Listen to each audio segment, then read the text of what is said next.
Bendito seas tú en la tierra de plenitud, donde ríos de abundancia hay.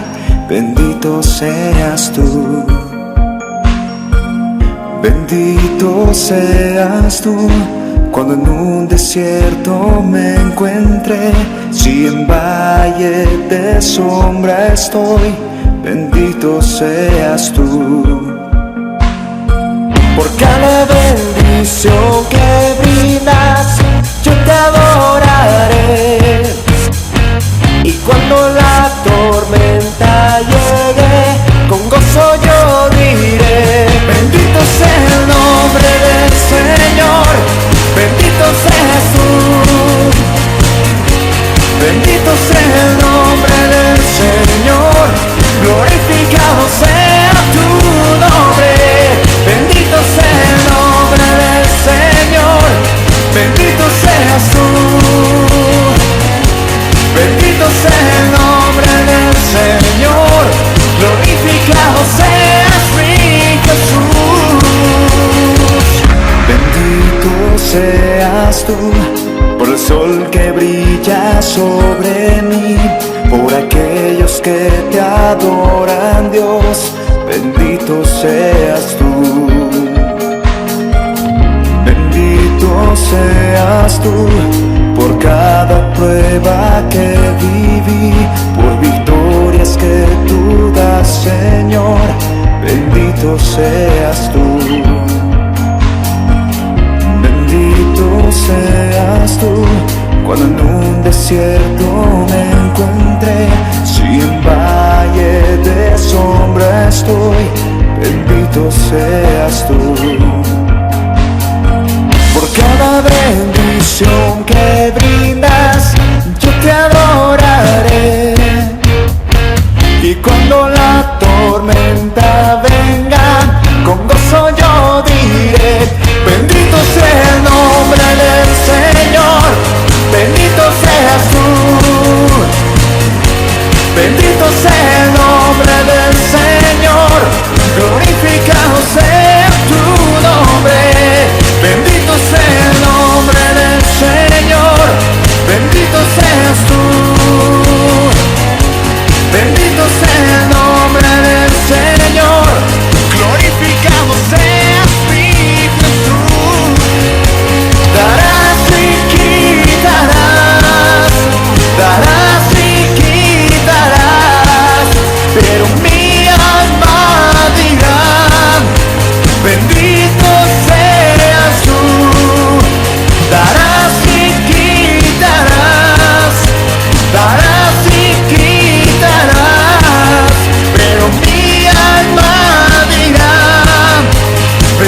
bendito seas tú. Bendito sea el nombre del Señor, bendito seas tú. Bendito sea el nombre del Señor, glorificado sea tu nombre. Bendito sea el nombre del Señor, bendito seas tú. Bendito sea el nombre del Señor, glorificado seas mi Jesús. Darás y quitarás, darás y quitarás, que mi alma dirá, bendito seas tú.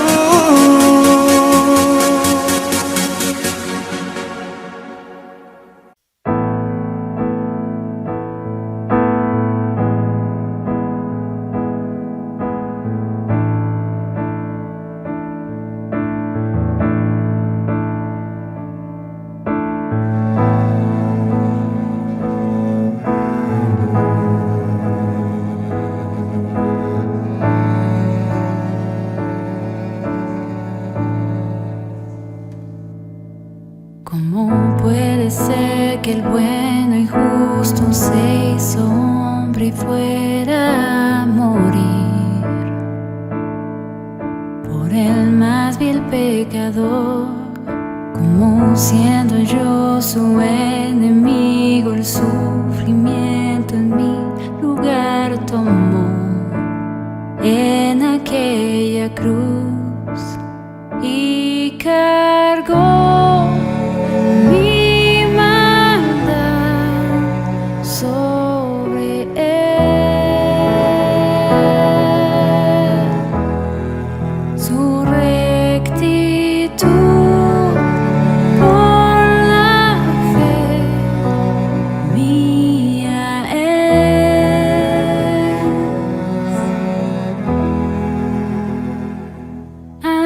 Aleluya, glorioso intercambio, oh cuán gran misterio, que por gracia salvo soy. Aleluya, gloria sea Cristo, por su sacrificio declarado justo soy en él.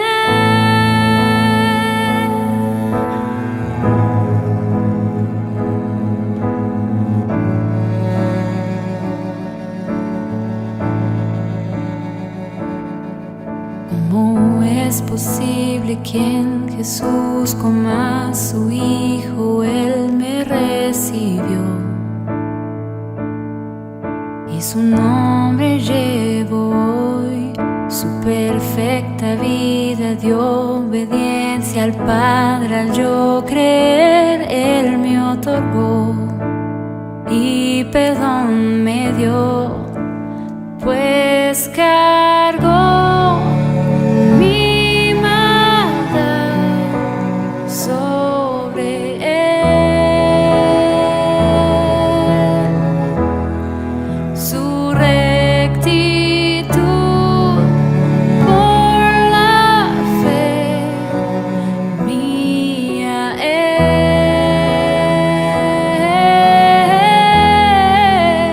es. Aleluya,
Estar aquí.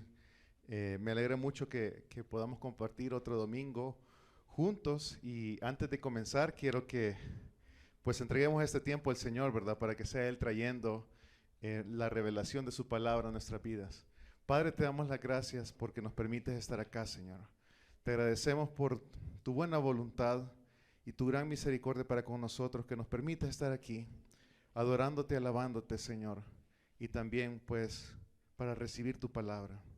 Yo te pido que la semilla de tu palabra caiga en buena tierra. Señor, que nuestra mente, nuestro corazón sea una buena tierra para esta palabra, Señor. Para que dé fruto. Para que dé fruto, Señor, y para que la podamos vivir, Señor. Podamos vivir estas verdades y las podamos compartir con otros. Te bendigo, Señor, en el nombre de Cristo Jesús. Amén. Y bueno, entonces, como les comentaba el hermano, lo que vamos a estudiar esta mañana está basado en Primera de Pedro, capítulo 4, versículo del 1 al 6, ¿sí? Pero quiero que recapitulemos un poco acerca del estudio de esta carta, y por lo cual quiero que clarifiquemos algunos puntos, ¿sí? Mis amados hermanos, como hemos estado viendo en los últimos domingos, el tema principal de esta carta es que Pedro les habla a los cristianos en la dispersión, que estaban regados por toda Asia. Y lo que hemos estado viendo en la última sección ha sido acerca de cómo llevar una vida honorable en medio del sufrimiento, ¿sí? En medio del sufrimiento. Primeramente, Aarón, si podés ir a los versículos de capítulo 3, 1 de Pedro 3, del 13 al 17. Comenzá en el 13, porfa, solo para ponerlo ahí de referencia. Y en estos pasajes se nos hablaba de que si aún sufriéramos por la justicia, y la justicia llamada el Evangelio, o la causa de Cristo, ¿sí? Seríamos dichosos. Si nosotros sufriéramos por el Evangelio, por defender el Evangelio, seríamos dichosos. Y que ante cualquier acusación hacia nuestra fe, siempre estemos listos para presentar defensa de nuestra fe. Pero se nos ordena que no lo hagamos con enojo, no con ira, ¿sí? ¿Y cuántos caemos en ira cuando de repente se nos dice algo? O sea, yo soy el primero, ¿verdad?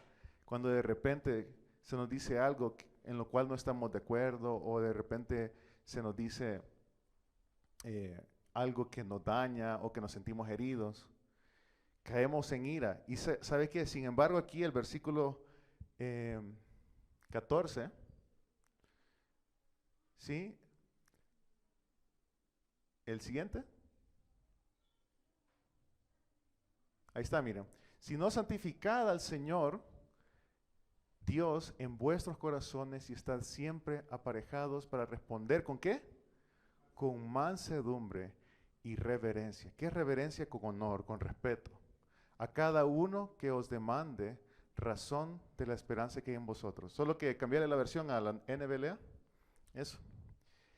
Y se nos incitaba a que presentáramos defensa de nuestra fe. Para esto, mis hermanos, entonces tenemos que conocer cuáles son las bases de nuestra fe. Y que lo hagamos con toda mansedumbre y con toda reverencia, y teniendo una buena conciencia. Siguiente versículo. Una buena conciencia, dice la palabra de Dios. O sea, no para hacerle el mal al otro, no para hacerle mal a aquellos que hablan mal de nosotros o que nos están dañando, sino, dice, con buenas intenciones. ¿Para qué? Para la edificación. Siguiente versículo. Ajá, pues fíjense bien lo que dice aquí la palabra. Pues es mejor padecer por hacer el bien, si así es la voluntad de Dios. O sea, que Dios nos permite padecer muchas veces por causa de su evangelio, por causa de su fe, ¿sí? Dice que es mejor padecer por hacer el bien que por hacer el mal. Y en la siguiente sección, después de esto, vimos acerca del ejemplo de Jesucristo. Siguiente versículo, por favor.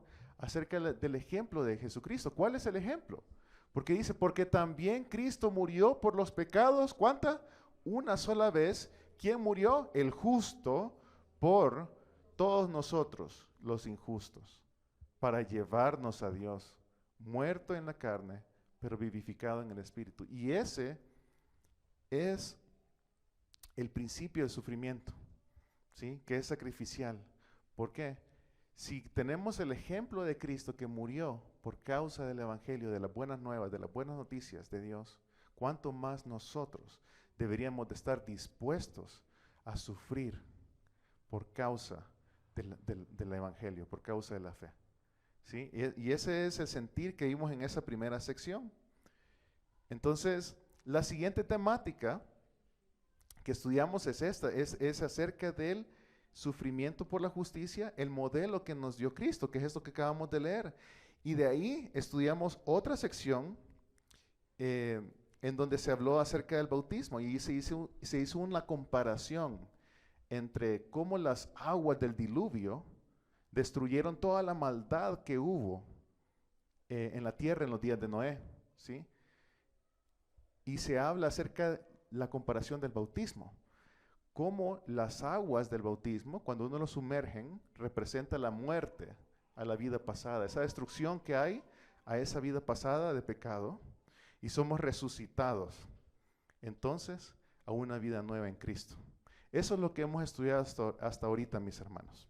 Entonces, hoy sí, vamos a ir a 1 de Pedro 4:1, y el tema es el propósito. ¿Cuál es el propósito del sufrimiento por la justicia? Dice, entonces primeramente, vamos a leer el versículo 1 al versículo 6. Dice, por tanto, puesto que Cristo ha padecido en la carne, ármense también ustedes con el mismo propósito, pues quien ha padecido en la carne, ¿qué dice? Ha terminado con el pecado, para vivir el tiempo que le queda en la carne, ya no para las pasiones humanas, sino para la voluntad de Dios. Porque el tiempo ya pasado les es suficiente para haber hecho lo que le agrada a los gentiles, o sea, al mundo, habiendo andado en sensualidad, lujurias, borracheras, orgías, embriagueces y abominables idolatrías. Y en todo esto, versículo 4, y en todo esto, se sorprenden de que ustedes no corren con ellos en el mismo desenfreno de disolución y los insultan. Pero ellos darán cuenta a aquel que está preparado para juzgar a los vivos y a los muertos. Porque con este fin fue predicado el Evangelio aún a los muertos, ya que aunque sean juzgados en la carne como hombres, vivan en el Espíritu conforme a la voluntad de Dios. Vamos al versículo 1 de nuevo entonces. Si se fijan, comienza esta sección comienza con una palabra bien clave aquí, las palabras por tanto. Sí, dice, por tanto, puesto que Cristo ha padecido en la carne, ármense también ustedes con el mismo propósito,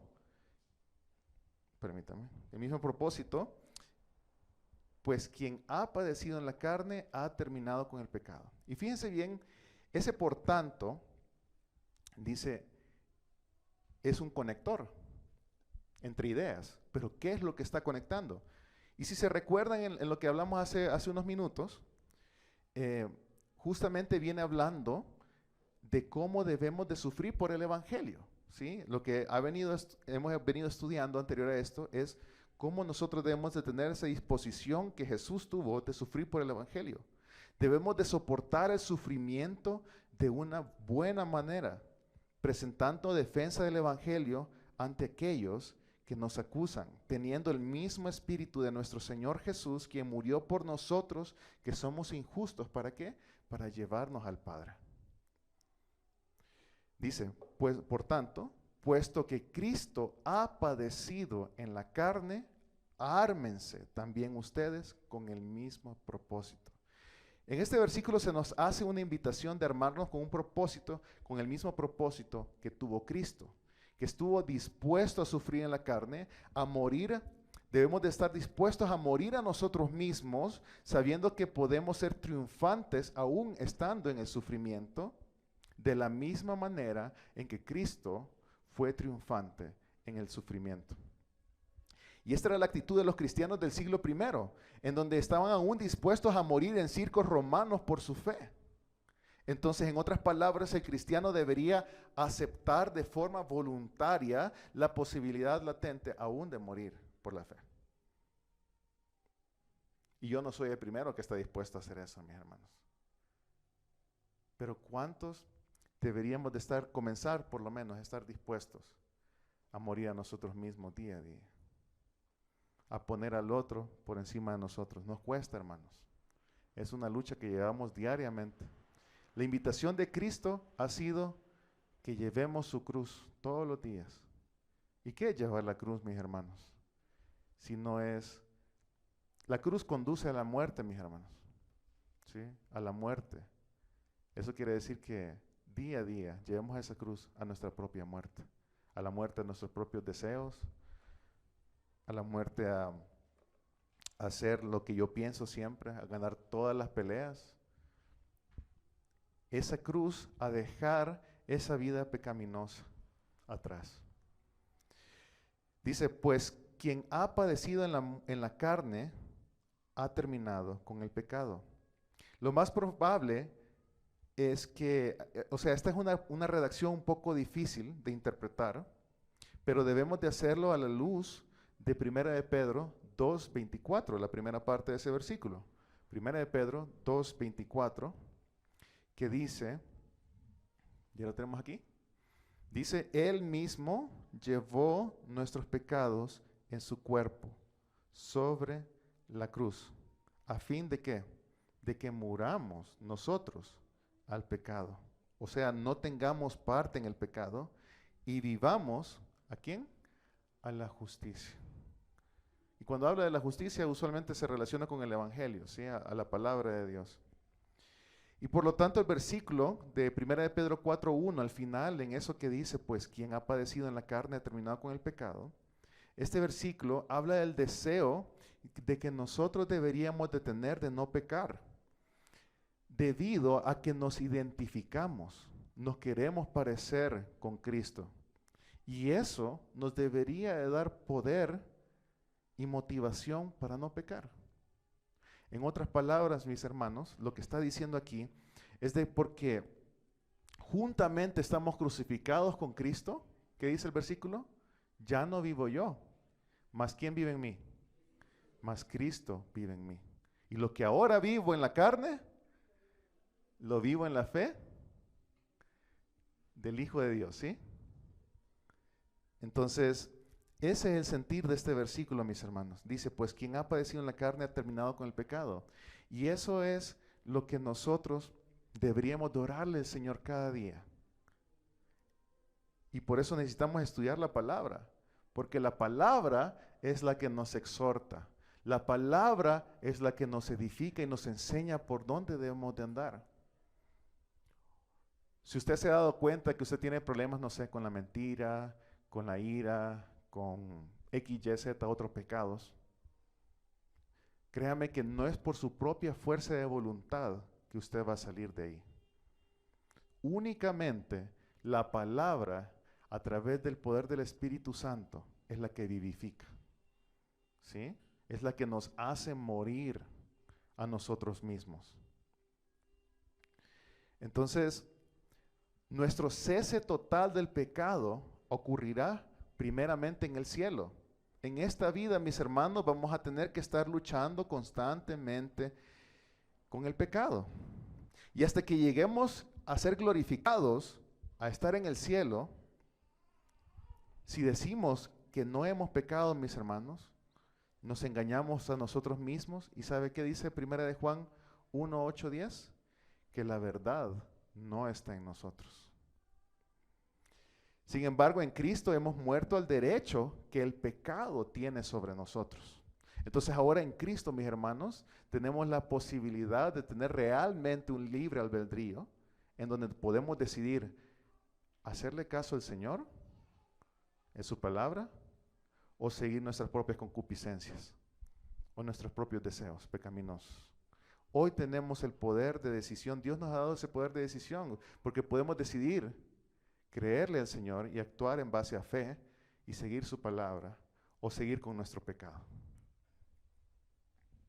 Romanos 6, 5 al 11. Romanos 6, 5 al 11.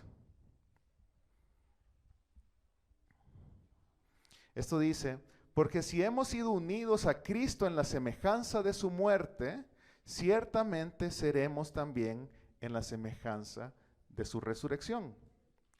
Sabemos esto, que nuestro viejo hombre fue crucificado con Cristo para que nuestro cuerpo de pecado fuera destruido, a fin de que ya no seamos esclavos del pecado, porque el que ha muerto ha sido libertado del pecado.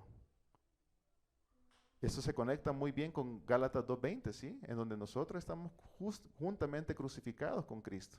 Y ya no vivimos nosotros, mas Cristo vivo en nosotros. Versículo 8 dice, y si hemos muerto con Cristo, creemos que también viviremos un día con Él. Él nos va a resucitar, mis hermanos. Sabiendo que Cristo, habiendo resucitado de entre los muertos, no volverá a morir. Porque la paga del pecado, ¿qué es? La muerte.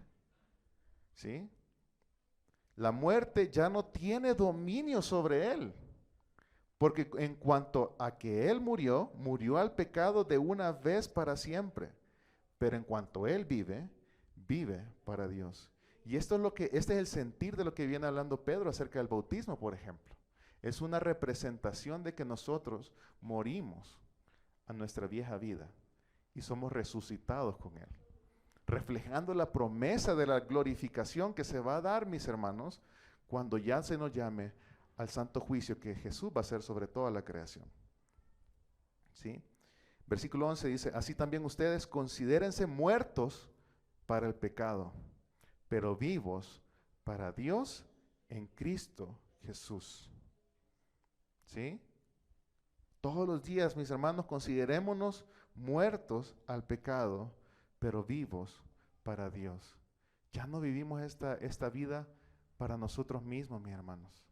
Esta vida ahora la vivimos para la gloria de Dios.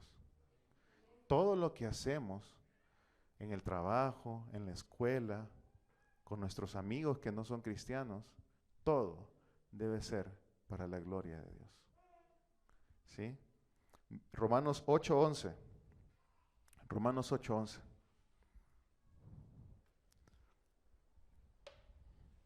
Y esto no lo hacemos en nuestras propias fuerzas, y eso es lo que vamos a aprender, ¿sí? En Romanos 8:11. Pero si el Espíritu de aquel que resucitó a Jesús de entre los muertos habita en ustedes, ¿sí? El mismo que resucitó a Cristo Jesús de entre los muertos también dará vida a sus cuerpos mortales por medio de su Espíritu que habita en ustedes. Y esto está hablando acerca de la resurrección, pero veámoslo también espiritualmente, que es el Espíritu el que nos vivifica a nosotros, quien nos dice, hey, estás pecando, arrepiéntete de tu pecado. ¿Sí? Todos los días es el Espíritu de nuestro Señor Jesús quien nos da la vida y quien nos va a resucitar en aquel día. ¿Sí? Y va a cumplir la promesa que Jesús hizo de que Él iba a regresar por nosotros. Entonces, acerca de 1 de Pedro 4:1, un comentarista observa que la frase terminó con el pecado representa el estado espiritual de un sufridor que es victorioso y que carga con una nota de triunfo sobre el sufrimiento, sobre el pecado. Ahora podemos triunfar sobre el pecado porque Cristo ya lo venció en la cruz y ya el pecado no tiene potestad sobre nosotros. Lo que sí pasa es que muchas veces nosotros nos anclamos al pecado porque de alguna manera nos gusta. Pero aquí el mandato es no que vamos a ser completamente libres de pecado, sino que querramos estar cada vez menos en una situación de pecado. Y yo no estoy hablando de un pecado que pasa una vez. Estoy hablando de aquellos pecados que son constantes. O sea, ¿y qué es lo que tenemos que hacer? Venir, reconocer y arrepentirnos. Y esto es un proceso que pasa cada vez, mis hermanos. Arrepentirnos, reconocer que hemos pecado y arrepentirnos. ¿Qué dice la Biblia acerca de esto? Bueno, habla de que si nosotros confesamos nuestros pecados, Él es fiel y justo para perdonarnos y limpiarnos de toda maldad. Y este es el sentir que está hablando aquí en primera de Pedro 4:1, ¿sí? En que, por tanto, puesto que Cristo ha padecido en la carne, ármense ustedes también con el mismo propósito. Ustedes padecen en la carne diariamente, aún con el pecado sufren. Dice, pues quien ha padecido en la carne ha terminado con el pecado. Cristo ya terminó con el pecado. Para vivir el tiempo que queda, versículo 2, que le queda en la carne, ¿qué dice? Ya no para pasiones humanas, sino para la voluntad de Dios. Sino para la voluntad de Dios. Y si la meta de la vida del cristiano es la libertad del pecado que viene con la muerte que tenemos en Cristo en la cruz, entonces debemos de vivir el resto de nuestras vidas en esta tierra en cumplimiento de la santa voluntad de Dios y no en la satisfacción de nuestros deseos impíos de nuestra carne. No estoy hablando de deseos en general, en donde, por ejemplo, usted quiere trabajar, ahorrar y poder comprar una casa. No estoy hablando de eso. Estoy hablando de los deseos de nuestra carne que nos llevan al pecado. Si nosotros idolatramos el dinero y trabajamos para tener más dinero, ahí hay que fijarnos si hay una idolatría con las riquezas. Pero si estamos trabajando para tener lo suficiente, estamos trabajando para tener una casita, esos son buenos motivos, mis hermanos, ¿verdad? Pero si estamos trabajando para enriquecernos y solo por tener lujos y así, eso hay que fijarnos en los deseos pecaminosos de nuestro corazón que nos están llevando a la idolatría de algo. ¿Y qué es la idolatría? Es el reemplazo de la posición de Dios en nuestros corazones por otra cosa. Llámese dinero, llámese comida, llámese cualquier otra cosa, mis hermanos. Pedro nos dio dos referencias de los tiempos aquí, de los verbos. Y vamos a verlas. Primero dice, no vivir más en pecado. ¿Sí? Ya no para las pasiones humanas. Y aquí, mis hermanos, deberíamos de responder a cada tentación e impulso pecaminoso con la respuesta de ya no vivir más. ¿Sí? Ya no vivir más. Que dice ya no vivir más, ¿para qué? Para las pasiones humanas. La respuesta ante el pecado, mis hermanos, tiene que ser de nosotros. Ya no quiero vivir así, lo que resta de mi vida. En segundo lugar, deberíamos de considerar cuidadosamente cómo vamos a vivir entonces el resto de la vida que nos queda en esta tierra. Dios nos ha designado algunos días más en esta tierra, mis hermanos. Debemos entonces de responderle cómo vamos a vivir según su palabra lo que nos queda de vida en esta tierra. Recordemos otra vez Gálatas 2:20. Y la vida que ahora vivo en la carne, la vivo por la fe en el Hijo de Dios, el cual me amó y se entregó a sí mismo por mí. Y ese debería ser el sentir de cómo deberíamos de vivir la vida que nos queda, mis hermanos, por vivir. Entonces, este versículo 2 de 1 de Pedro 4 refuerza la interpretación anterior que vimos en el versículo 1, ¿sí? En donde hay una idea de cesar de vivir en pecado. Y parte de este significado tiene que ver con la motivación para no pecar, que se hace aún más evidente, mis hermanos, a partir de la referencia que nos da el versículo 1, el versículo 2, de vivir el resto de nuestras vidas, ya no para las pasiones humanas, sino para la voluntad de Dios. ¿Dónde se encuentra la voluntad de Dios, mis hermanos? En su palabra, en su palabra. Por eso es la invitación de los predicadores a que leamos la palabra de Dios. Esa es la que nos va a dar vida y nos va a enseñar cómo debemos de vivir esta vida según la voluntad de Dios. ¿Sí? Versículo 3, porque el tiempo ya pasado les es suficiente para haber hecho lo que agrada a los gentiles, habiendo andado en sensualidad, lujurias, borracheras, orgías, embriagueces y abominables idolatrías. ¿Sí? Y ese tiempo pasado, Pedro está hablando acerca de la referencia de sus lectores. ¿Quiénes son sus lectores? Aquellos que estaban desperdigados por Asia, ¿sí? En donde en Roma había mucha idolatría hacia dioses, todas estas naciones había mucha idolatría. Y parte de los cultos que se rendían a los dioses implicaban orgías, embriagueces, borracheras, y por eso dice abominables idolatrías. Entonces, lo que está aquí diciendo es que si ustedes anduvieron en esa vida pasada, mis hermanos, ya eso fue suficiente, mis hermanos, para haber hecho lo que le agrada a aquellos que no conocen al Señor. ¿Sí? No se esclavicen o no continúen con estos pecados, mis hermanos. Eso es lo que está diciendo Pedro en ese momento. Y veamos un poquito detenidamente la lista de la que está hablando.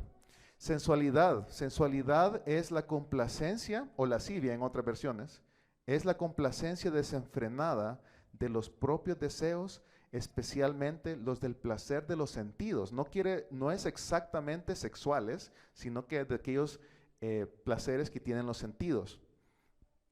O sea, puede ser la glotonería, por ejemplo, que es un placer del sabor, ¿sí? Entonces está hablando acerca de los sentidos. Y esta palabra está al inicio para listar los pecados que Pedro entendía que solo marcarían la vida pasada que tuvieron los cristianos, pero no su presente. ¿Sí? Esta palabra también significa vivir sin ninguna resistencia moral, especialmente relacionada, o muchas veces relacionada, a una inmoralidad sexual o a la violencia. Y denota el exceso de todo tipo de maldades, involucrando la falta de autorresistencia. Y este término demuestra el pecado como una indulgencia excesiva, o sea, o un perdón excesivo que yo me doy, o un permiso excesivo que yo me doy a mis apetitos de la carne. ¿Sí? Hasta llegar a un grado de violar el sentido de decencia pública, o el sentido de saber que esto es bueno y yo no lo quiero hacer. ¿Sí?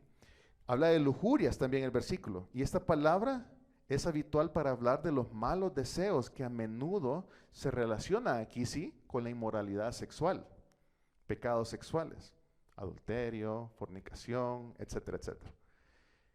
Borracheras.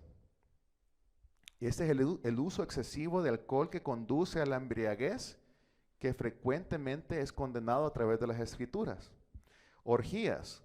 Es un festín excesivo y a menudo relacionado en honor de un dios pagano, en donde se hacían sacrificios sexuales, entre comillas.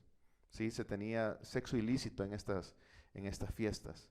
Embriagueces son fiestas en donde la gente se dedica a emborracharse.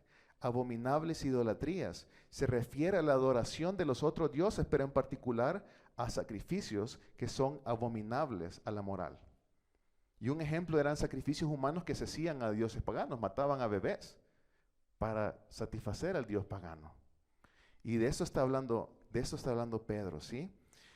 El versículo entonces dice, porque el tiempo ya pasado les fue suficiente para haber hecho lo que le agrada a los gentiles, habiendo andado en sensualidad, lujuria, borracheras, orgías, embriagueces y abominables idolatrías. Versículo 4. Y en todo esto se sorprenden de que ustedes no corren a ellos en el mismo desenfreno de disolución y los insultan. ¿Qué es lo que está diciendo? Está hablando de sus viejas amistades, ¿sí o no? Está hablando de aquellos que alaban las groserías, aquellos que alaban el pecado, que fueron parte de su círculo en su vida pasada. Y tristemente muchos cristianos en sus corazones piensan que no ha bastado ya el tiempo de hacer la voluntad de los impíos o de los que no son creyentes. Quieren experimentar más del mundo antes de hacer un compromiso con Dios. No, esperen un ratito, antes de aceptar a Dios quiero arreglar mi vida. Y eso nunca va a pasar, mis hermanos. Y esto es un trágico error y lo lleva a uno por un camino que lo aleja más y más y más de la vida eterna. ¿Sí? No estoy hablando acerca de perder la salvación, mis hermanos. Estoy hablando de vivir una vida acorde a las Escrituras, acorde a la voluntad de Dios. Y debemos de preguntarnos, si yo tengo esta tendencia a hacer esto, ¿acaso soy salvo? Eso es diferente, mis hermanos, porque si la palabra nos invita a que estemos cuestionando nuestras intenciones, que estemos validando nuestra salvación, ¿sí? Pero si yo no estoy proveyendo fruto, yo no estoy diciendo que usted va a cambiar de la noche a la mañana, mi hermano. Lo que estoy diciendo es que usted quiere cesar de cometer actos pecaminosos. Cesar de cometer actos pecaminosos. Usted en sus propias fuerzas no puede. Yo no puedo en mis propias fuerzas dejar el pecado. Si no es por la fe. La fe en el sacrificio de Dios. Y mi deseo de querer yo honrar al Señor. Vivir vidas que honren. ¿Y cómo se hace eso entonces? Se hace a través de que cada vez que peco, yo me arrepiento, mis hermanos. Me arrepiento y voy a la cruz de Cristo a pedir perdón. Y leo la palabra, me someto en oración al Señor para que sea Él fortaleciéndome para poder dejar mi vida pecaminosa.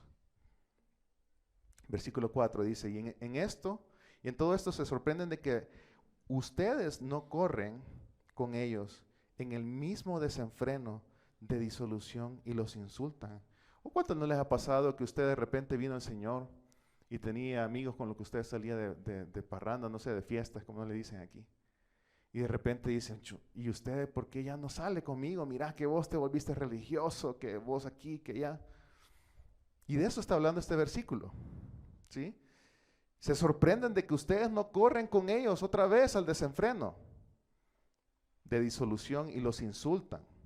Y disolución aquí se refiere a un estado de perversión en el que la persona no piensa en nada más que hacer el mal. Es un estado de perversión en donde la persona no piensa en nada más que hacer el mal.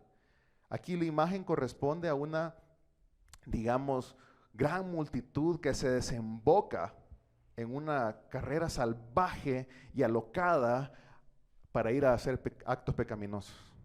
O sea, es aquello de que yo me arrebato porque quiero irme, no sé, quiero ir a hacer este pecado, quiero ir a hacer esto otro. Y probablemente no lo hacemos consciente de decir, yo quiero pecar. Pero es como me gusta hacerlo, como a mi carne le gusta hacerlo, yo entonces me inclino a eso y me desenfreno y me vuelvo loco por hacer tal cosa. Eso quiere decir disolución. Se sorprenden de que ustedes no corren con ellos en el mismo desenfreno de disolución y los insultan.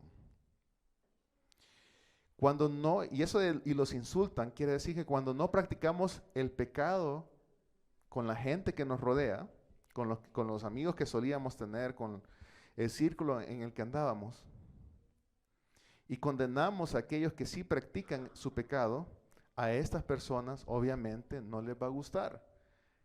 Y van a empezar a hablar mal de nosotros. Nos van a marginar. Pero aquí la pregunta es, ¿a quién estamos anclados, mis hermanos? ¿A quién queremos estar anclados? Si realmente hemos sido convertidos a la fe en nuestro Señor Cristo Jesús, vamos a querer estar anclados a la roca, ¿sí?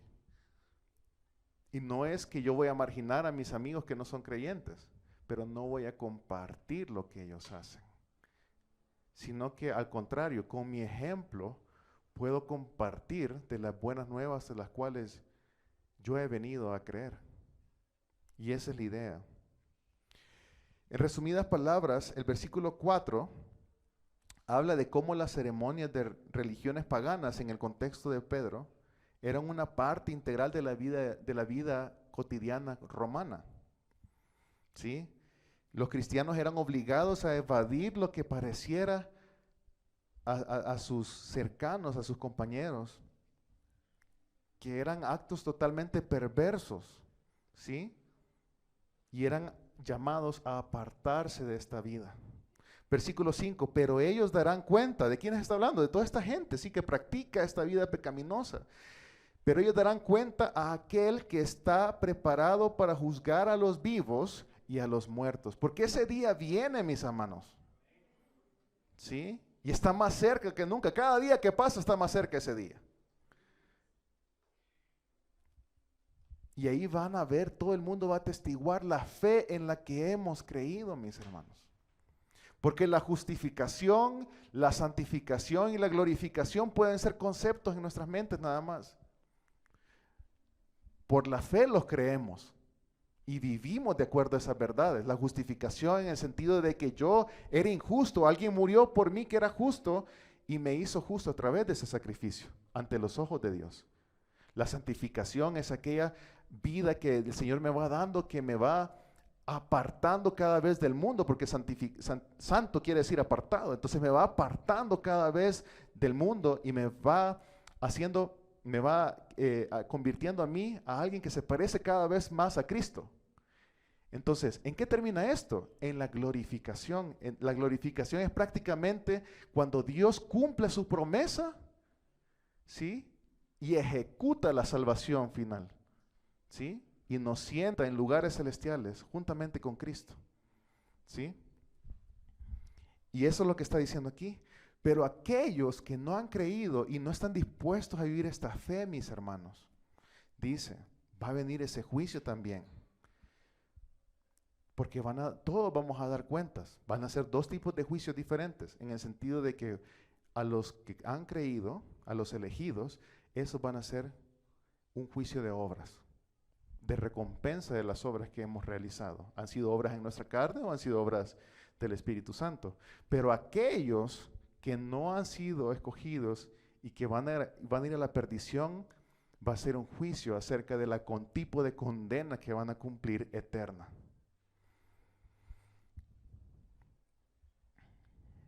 Versículo 6. Porque con este fin fue predicado el Evangelio aún a los muertos, para que aunque sean juzgados en la carne como hombres, vivan en el Espíritu conforme a la voluntad de Dios. Y esto que dice, porque con este fin, la idea aquí en este versículo, y sigue la idea acerca del juicio divino universal que va a pasar, como les comentaba, pero la razón o el propósito de la predicación no se da hasta el final de este versículo, que dice, vivan en el Espíritu conforme a la voluntad de Dios. ¿Sí? Porque con este fin fue predicado el Evangelio a los muertos, para que, aunque sean juzgados en la carne como hombres, porque aquí somos juzgados, mis hermanos, por nuestros pecados en esta vida, ¿sí? O sea, hay una ley de la cosecha y de la siembra, ¿sí? Si nosotros sembramos pecado, ¿qué vamos a cosechar? Pecado. Si nosotros sembramos vida, ¿qué vamos a cosechar? Vida. Se emite un juicio, ¿sí o no? Porque siembro esto, juicio, cosecho esto, ¿sí?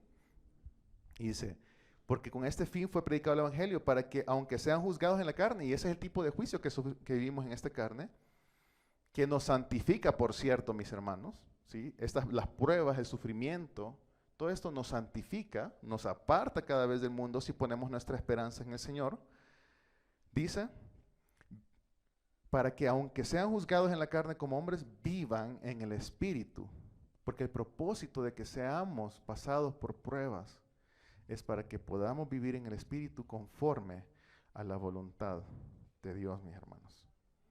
¿Sí? Versículo 7. Y aquí comenzamos otra sección en donde habla acerca del fin de todas las cosas y que este fin se acerca. Entonces, que vivamos nuestra vida sobriamente y velemos en oración. Dice versículo 7. Pero el fin de todas las cosas se acerca. Sean pues ustedes prudentes y de espíritu sobrio para la oración. Sí, y la palabra griega que se usa aquí para fin nunca se emplea en el Nuevo Testamento como un fin de la historia o un fin cronológico o como un punto final en donde todo se detiene. Por el contrario, la palabra fin alude a una consumación definitiva, o sea, un pago definitivo o el cumplimiento de una meta, ¿sí? El fin de todas las cosas es el cumplimiento de un periodo, ¿sí? De una meta. Tras haber hecho hincapié en el sufrimiento triunfante a través de la muerte que se vio en Cristo, que nosotros podemos tener ese triunfo sobre el sufrimiento que vivimos en la esperanza que tenemos en Cristo. O sea que si nosotros estamos sufriendo, mis hermanos, tenemos la esperanza de que Cristo no nos va a dejar sufrir eternamente, sino que un día seremos glorificados. Estar en esta vida, mis hermanos, es estar en sufrimiento. No vivimos una vida perfecta, libre del pecado, mis hermanos. Pero tenemos la esperanza de que así como Cristo triunfó sobre la muerte, también Él nos va a permitir triunfar sobre la muerte, por medio del sacrificio que Él hizo. ¿Sí?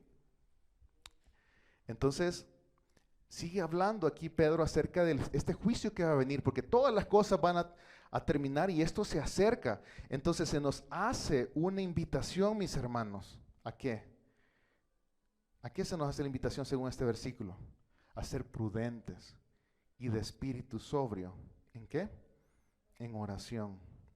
La sobriedad, o digamos en otras palabras, seriedad, implica que el cristiano no se deja arrastrar por emociones o pasiones humanas, sino que mantiene una perspectiva eterna sobre todos los asuntos de esta vida. ¿Sí? Les vuelvo y repito eso. El cristiano es sobriedad, habla, o vivir en vidas prudentes, habla acerca de no dejarnos arrastrar por nuestras emociones, porque hay preocupación, porque hay sufrimiento en esta vida. Pero todo lo que vivimos en esta vida que es problemático para nosotros, tenemos que verlo a la lupa, a la perspectiva eterna, ¿sí? O sea, que nosotros vamos a ser liberados de este pecado, vamos a ser liberados de estas preocupaciones, vamos a ser liberados. Tenemos esa promesa. Acuérdense que Pedro escribió esta carta para darle aliento a las personas que están pasando por tribulación, ¿sí? Para las personas que estaban dispersas en toda Asia, que estaban regadas por toda Asia, para darles ánimos. Y lo que está diciendo es que vivan vidas prudentes, vivan vidas como sabiendo de que con el chip de la eternidad en sus mentes, ¿sí? Con el chip de que esta vida pasará, mis hermanos. Y tenemos que ser fieles en querer seguir los preceptos de la palabra de Dios. ¿Sí? Porque en un día, mis hermanos, va a venir ese juicio y vamos a ser justificados completamente de este juicio, de la ira del Señor. No por medio de nosotros, por medio del sacrificio de nuestro Señor Jesús. Y el regreso de nuestro Señor Jesús es inminente, mis hermanos. Cada día se ve más cerca. Cualquiera puede decir, mire, imagínense todo lo que está pasando, que Irán ya se metió en guerra con Israel. Y nos atribulamos y decimos, pero ya va a venir esto. Pero mis hermanos, guardemos esperanza. Que estas cosas lo único que hacen es que atestiguan de que el fin se acerca. Y que nos vamos a reunir con nuestro Señor Jesús. Así como Él lo ha prometido. Y vamos a ser liberados del pecado completamente, mis hermanos. ¿Sí? Vamos a ser liberados del sufrimiento. Y tenemos que velar en oración, o en otras palabras, tener un espíritu sobrio para la oración, como dice esta versión. Y esto se refiere a que si en verdad creemos que estamos viviendo en los últimos días, entonces lo más apropiado es que nos entreguemos por completo a la oración. ¿Sí? Si sabemos que estamos en los últimos días, ¿por qué vivir vidas en nuestra carne? Si no dice, velemos en oración. O dice aquí en esta versión que tengamos un espíritu sobrio para la oración. Y al ver que el peso de la eternidad corre hacia nosotros, porque la eternidad ya viene, mis hermanos. ¿Sí? No debemos de atrevernos a tomar la necesidad de una vida de oración ligeramente. La oración es real, mis hermanos, es la manera en cómo nos comunicamos con nuestro Dios. ¿Sí? ¿Cómo aprendemos a saber quién es Dios y cómo actúa Él y cómo quiere que nosotros actuemos? A través de su palabra. ¿Cómo nos relacionamos con nuestro Señor? A través de la oración. Y lo que está diciendo es que este día no los agarre por sorpresa, mis hermanos, sino que velen. Es velar tiene la connotación de que es una madrugada y usted está haciendo algo esperando el día, la mañana. Esa es la connotación de velar, en donde nosotros estamos haciendo algo esperando que el día viene, que la mañana se acerca. ¿Sí? Entonces lo que está diciendo aquí es que nos encarguemos en la oración. ¿Sí? Y es una invitación para todos nosotros que nos entreguemos a vida de oración, mis hermanos. Que usted no llegue al cielo pensando, bueno, y este es, que se le presenta Jesús enfrente y usted piensa que es Pedro o un ángel y usted no lo reconozca. Nunca lo ha visto, mi hermano, pero sí lo puede conocer. Sí, sí lo puede conocer. A través de la oración, a través del estudio de la palabra. Y todo esto por medio del Espíritu Santo, sí, del poder del Espíritu Santo. Versículo 8. Sobre todo, dice, sean fervientes en su amor los unos por los otros, pues el amor cubre multitud de pecados. Y cuán importante es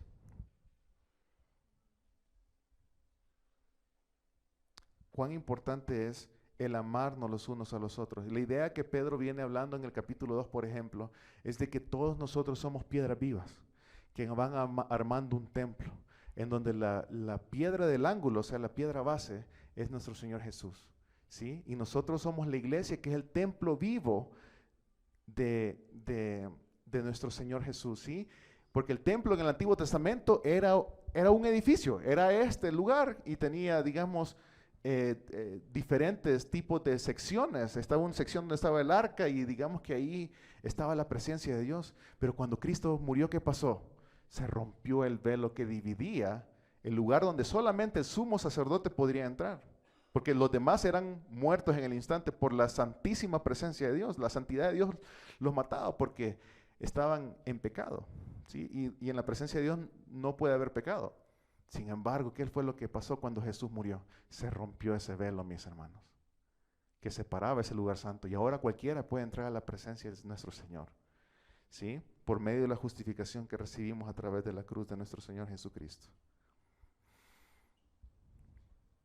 Pero por eso dice, fervientes en su amor los unos por los otros, pues el amor cubre multitud de pecados. ¿Y por qué hace la relación entonces acerca de ámense los unos a los otros y también que el amor cubre multitud de pecados? Porque sabe que Pedro está hablando acerca de que las relaciones humanas pueden quebrarse. Porque tenemos vidas pecaminosas todavía, porque hay pecado en nosotros todavía, que está cesando día a día, digamos. Podemos ofender a otros con nuestros actos. ¿Sí? Pero ¿qué dice la Biblia? Si tú sabes de que tu hermano tiene una ofensa, o está enojado, o tú le has hecho algo a tu hermano, ve, ¿qué dice la Biblia? Ve, acércate a él, y la idea es de restaurar esa relación. No está diciendo el que siente que tiene algo contra el hermano. Está hablando acerca de, si yo sé que mi hermano tiene algo contra mí, le está hablando al prójimo, ¿sí? Si yo sé que mi hermano tiene algo contra mí, yo estoy ordenado para ir y hablar con ese hermano. Hermano, mira, hay algo que yo te he hecho. Y probablemente sea la persona sincera o no, no sabremos. Pero el mandato es el querer restaurar la relación, ¿sí? El querer restaurar la oración, la relación. ¿Y cómo hacemos esto? Porque esto no es en nuestro amor, mis hermanos, es a través del amor de Cristo. Porque cuando habla acerca de que todos tengamos un mismo sentir, es el mismo sentir que hubo en Cristo, ¿sí? Es un amor sacrificial que da la vida por el otro, que posiciona al otro sobre encima mío, en donde yo tengo que tener al otro por mayor estima a mí, ¿sí? Y no quiere decir esto, y Pedro está diciendo aquí, miren hermanos, ustedes no van a dejar de cometer pecados, van a lastimarse los unos a los otros, pero el amor cubre multitud de pecados. Y aquí es donde nosotros tenemos que estar arraigados como iglesia a Cristo, ¿sí? Porque la idea del perdón de pecados es de que si Él me perdonó a mí, ¿quién soy yo para no perdonar al otro? Y esto se hace no porque se sienta, mis hermanos. Muchas veces yo no quiero perdonar, sino que es un acto de fe, en donde yo creo de que Él me perdona a mí. Y por lo tanto la otra persona a mí ya no me debe nada, porque Cristo también perdonó el pecado de esa otra persona. Y más entre los hermanos de la fe. Por eso aquí le está hablando acerca a la iglesia. Sean fervientes en su amor los unos por los otros, pues el amor cubre multitud de pecados. O sea, cuando haya una falta, mis hermanos, entre ustedes, arreglo en amor. Al que fue ofendido, ¿qué se le ordena? Que en amor perdone al otro. Al que ofendió, ¿qué se le ordena? Que en amor vaya y se arrepiente de su pecado y pida perdón. En amor, mis hermanos. Y esa es la idea del templo que está hablando aquí Pedro también en el capítulo 2. Que todos somos piedras vivas y tenemos que estar unidos. Porque ¿qué pasa si los bloques en un muro no están unidos? ¿Qué pasa con el muro? Se cae. Tienen que estar unidos los bloques, bien unidos. Y la unión que tenemos, cada uno de nosotros, piedras vivas, es Cristo, mis hermanos. No porque lo sintamos, mis hermanos, porque lo hacemos por fe. Ya no vivimos esta vida, mis hermanos, por lo que sintamos. Ya no la vivamos por lo que yo pienso, siento. Vivámoslo por lo que la palabra de Dios dice. Porque ese fue el problema en el Edén. El hombre quiso ser como Dios. ¿Y qué fue lo que entró? Entró el relativismo. ¿Qué quiere decir eso? Que yo tengo mi propia verdad y aquel tiene su verdad. Pero ¿sabe qué? En el cristianismo, la verdad, la única verdad, es la palabra de Dios. ¿Sí? Ya no es lo que yo pienso, es lo que yo siento. Es lo que la palabra me dice que yo tengo que hacer. ¿Sí? Dice, versículo 9, sean hospitalarios los unos para con los otros, sin murmuraciones. Y aquí la palabra griega que se usa para hospitalario significa amor a los extraños.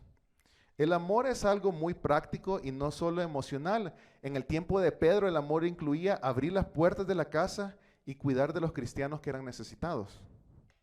También suponía que el ofrecimiento de la casa para cultos de la iglesia, por ejemplo. Tanto como en el tiempo de Pedro como ahora, las situaciones que requieren hospitalidad incluyen la falta de vivienda, debido a persecución, los viajes de negocios de los cristianos y los viajes de misioneros que se mueven de ciudad en ciudad o de país en país. Entonces, la idea de este versículo de ser hospitalarios es abrir nuestra casa. Abrir nuestra casa y especialmente para aquellos que son de la familia de Dios. ¿Y qué dice? No solamente abrir nuestra casa, sino que hacerlo sin murmuración. Sin murmuración, o sea, sin queja, sin hablar mal del otro, sino que hacerlo honestamente. Eso es lo que está hablando. No quejándose, sin murmuración. Versículo 10. Según cada uno ha recibido un don especial, úselo sirviéndose los unos a los otros como buenos administradores de la multiforme gracia de Dios. ¿Sí o no venimos hablando en los últimos 3 versículos, mis hermanos, acerca del amor con el prójimo? Y más con aquellos que son de la familia de Dios. ¿Sí? Venimos hablando de que si hay alguna falta, la rectifiquemos, porque el amor cubre multitud de pecados. Venimos hablando de abrir nuestras casas a aquellos que están necesitados, ¿sí? Y sin ninguna queja, sin ninguna murmuración, sin ninguna controversia. Y ahora dice, según cada uno ha recibido un don especial. ¿Sí? Cada uno de ustedes, mis hermanos, ha recibido un don especial. El Espíritu da dones. Cada uno de nosotros hemos recibido un don especial. ¿Y para qué es ese don especial, mis hermanos? Dice, úselo sirviéndose los unos a los otros como buenos administradores de la multiforme gracia de Dios. El propósito de los dones, mis hermanos, es el servicio al prójimo. Es el servicio a la iglesia. ¿Sí? El don no es para que esté guardado. Estos regalos que el Espíritu Santo nos ha dado no son para que estén guardados. Son para que los pongamos al servicio de nuestros hermanos.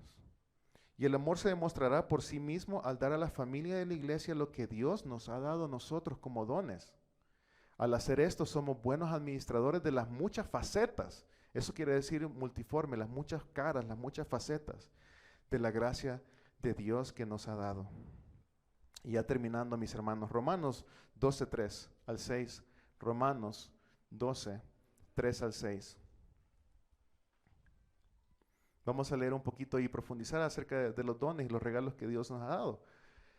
Dice Romanos 12, 3 al 6, porque en virtud de la gracia que me ha sido dada, digo a cada uno de ustedes que no piense de sí mismo más de lo que debería de pensar, sino que piense con buen juicio, según la medida de fe que Dios ha distribuido a cada uno. Pues así como en un cuerpo tenemos muchos miembros, pero no todos los miembros tienen la misma función, así nosotros que somos muchos, está hablando del cuerpo de Cristo, la iglesia, así nosotros que somos muchos, somos un cuerpo en Cristo, e individualmente, o sea, colectivamente somos un solo cuerpo, pero individualmente, dice, e individualmente miembros los unos de los otros. Estamos atados al otro, mi hermano. Es lo que está diciendo. Dice, versículo 6, pero teniendo diferentes dones según la gracia que Dios nos ha sido dada, ¿qué dice? Usémoslo. El don no está ahí para que quede guardado, mi hermano. El don ha sido puesto para que lo pongamos en uso, y lo que decía en Primera de Pedro es para el servicio de otros. ¿Sí? El ministerio de Pablo existe solamente por gracia, al igual que los dones espirituales, lo que Pablo está hablando aquí. La evaluación realista que tenemos que hacer de nuestros propios dones es esencial e implica un reconocimiento de nuestra medida de la fe. ¿Qué quiero decir con esto, mis hermanos? Que los dones que usted tiene no es porque usted sea talentoso y usted sea bueno, es porque Dios se los ha dado. Y no tenemos que perder de vista eso, porque cuando usamos nuestros dones es para la gloria de Dios y para el servicio de los demás. Para la gloria de Dios y para el servicio de los demás. Y Pablo hace uso de una analogía del cuerpo y de sus diversas partes para ilustrar la naturaleza de la iglesia. Destaca unidad que el cuerpo debe de tener, porque por ejemplo, este brazo no puede decidir irse por allá y mi cuerpo por acá. Tienen que funcionar coordinadamente. ¿Y qué lo hace funcionar? Mi mente, mi cerebro. ¿Y quién es la cabeza de la iglesia? Es Cristo. ¿Sí? El uso de este brazo es dado por mi mente, por mi cerebro.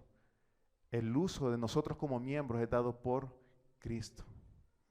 Cristo debe dictaminar cómo hago uso de mis dones y talentos para el servicio de los demás. ¿Cómo logramos saber cómo debo usar mis dones y talentos?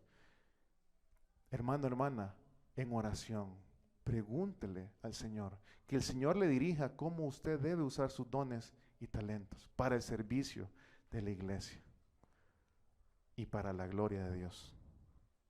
¿Sí? Y el don tiene que ser utilizado con entusiasmo, con alegría, de manera apropiada al servicio de los demás. Versículo 11, y con esto terminamos, mis hermanos, 1 Pedro 4:11. Dice, el que habla, que hable conforme a las palabras de Dios. El que sirve, que lo haga por la fortaleza que Dios da, para que en todo, ¿qué? Dios sea glorificado mediante de Jesucristo, a quien le pertenecen la gloria y el dominio por los siglos de los siglos. Amén.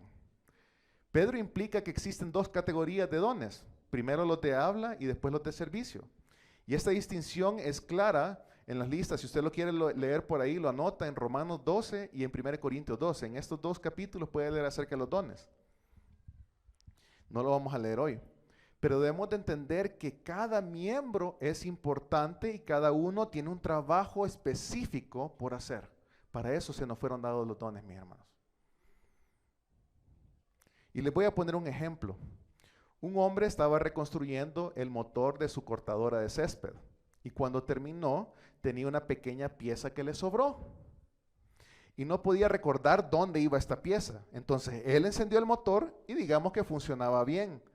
Así que supuso que la pieza era inútil hasta que intentó detener la cortadora de césped y no la podía detener. Aún la pieza más pequeña, mis hermanos, que no parece tener importancia, cumple una función y por lo tanto es importante. ¿Sí? El servir a otros solo puede hacerse a través de la fortaleza que Dios nos provee. La fortaleza que únicamente Dios nos puede dar.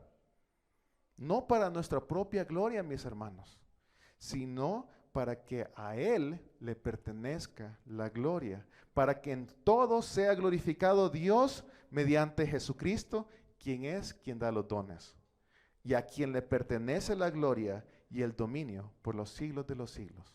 Amén. Oremos, hermanos. Gracias, Señor, por tu palabra. Te damos las gracias porque tú nos has permitido aprender acerca de todas estas cosas, que han sido varias cosas, varios temas que hemos tocado esta mañana.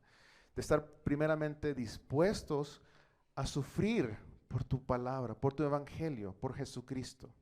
De la misma manera en que Jesús estuvo dispuesto a morir por aquellos que no lo merecían, Señor. Y por esa salvación, por ese acto nosotros somos salvos y hemos sido hechos justos delante de ti, mi Señor. Gracias porque nos sacaste de una vida pecaminosa y no es que hemos dejado de pecar en la totalidad, pero tú nos enseñas a que a medida vayamos pecando nos arrepintamos y que creamos en ti para poder dejar estos actos pecaminosos, estos pecados que son públicos y también aquellos que son secretos, Señor. Nos arrepentimos de nuestro pecado, Señor, y te pedimos que seas tú quien nos limpie, que seas tú quien nos perdone, Señor. Y recibimos este perdón por fe, por la fe en que tú has prometido, Señor, que tú nos limpias y nos haces más blancos que la nieve, Señor. Que tú has dicho de que el pecado está tan lejos como está el este del oeste, Señor. Que tú ya no tienes más recuerdo de nuestros pecados, porque todos han sido perdonados eternamente por medio de la cruz de Jesucristo, por medio de su muerte.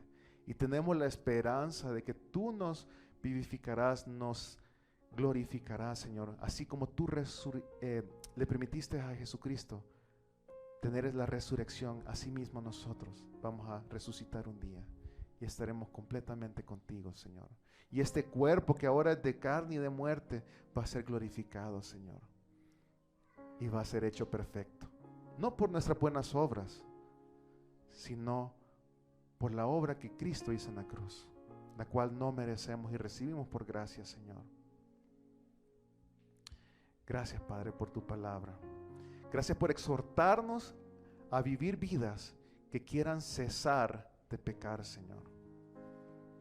¿Y cómo aprendemos a vivir esta vida, Señor? Es a través de tu palabra, por medio de la comunión del Espíritu Santo en oración, Señor. Porque eres tú quien nos ayuda a vivir esta vida acorde a tu palabra, Padre. Gracias, Jesús, por enseñarnos un nuevo camino, el único camino para llegar al Padre. Permítenos vivir en amor con los hermanos en la iglesia, Señor. A perdonar y buscar perdón de las faltas que hemos cometido, Señor. A restaurar las relaciones, Señor, en amor. Que el amor de Cristo se refleje en nuestra vida, Señor, a través del Espíritu Santo. Que sea el Espíritu Santo quien gobierna en nuestras mentes, nuestros corazones, lo que pensamos, lo que sentimos. Nuestras relaciones que sean gobernadas por el Espíritu Santo en amor, Señor. Que nos permita vivir el resto de nuestras vidas para tu gloria, mi Señor. Que ya no vivamos para nosotros, sino que dejemos que tu Hijo Jesucristo viva a través de nosotros, Señor. Porque ya nosotros, nuestra carne fue crucificada en la cruz. Gracias, Señor. Gracias por tu palabra, gracias por la exhortación que nos has dado. Gracias porque el fin se acerca, Señor, y podemos velar en oración, expectantes de que vamos a estar prontos contigo, Señor. Descansando de esta vida pecaminosa, descansando de este cuerpo de muerte, Señor. Viviendo perfectamente para ti y para tu gloria. Te bendecimos, Señor, te exaltamos y te glorificamos porque solamente tú mereces la gloria, Señor, porque tu palabra dice en el último versículo de este texto que leímos hoy, para que podamos vivir vidas glorificándote a ti por medio de Jesucristo, a quien le pertenece la gloria y el dominio por los siglos de los siglos. Amén.